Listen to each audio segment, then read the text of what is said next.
একসময় বসতবাড়ি, ফসলি জমি ও গবাদি পশু থাকলেও এখন সর্বশান্ত মুসলিম উদ্দিন। তিস্তার ভাঙনে সর্বস্ব হারিয়ে এখন জায়গা হয়েছে রংপুরের রেললাইন বস্তিতে। তার মতো তিস্তায় নিঃস্ব হওয়া শতাধিক পরিবারের বসবাস এখন এই বস্তিতে। 3-4-5 বার যদি ঘরবাড়ি ভাঙা হয় তাহলে থাকে আর কি। জায়গা জমি না থাকলে এখন কোথায় থাকবো? এখানে আছি, মনে করো পেটের দায় আছি, কর্মজীবী করি। প্রতি বছর শুধু তিস্তার ভাঙনেই বাস্তুহারা হচ্ছেন 40,000 পরিবার। এমন পরিস্থিতিতে দীর্ঘদিন ধরে তিস্তা মহাপরিকল্পনা বাস্তবায়নের দাবি জানিয়ে আসছে স্থানীয় বাসিন্দারা। পানি উন্নয়ন বোর্ড ও পাওয়ার চায়না যৌথভাবে তিস্তা নদীর সার্বিক ব্যবস্থাপনা ও পুনরুদ্ধার প্রকল্পের একটি সমীক্ষাও শেষ করে। তবে ভারতের হস্তক্ষেপে তার আলোর মুখ দেখেনি। জুলাই বিপ্লবের পর আবারও নতুন স্বপ্নে বুক বেঁধেছেন তিস্তা পাড়ের বাসিন্দারা।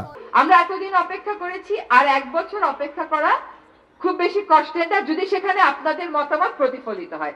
আমি আপনাদেরকে যেই কথাটা দিব সেটা হচ্ছে, আপনাদের মতামত ছাড়া কোনো মহাপরিকল্পনা চূড়ান্ত হবে না।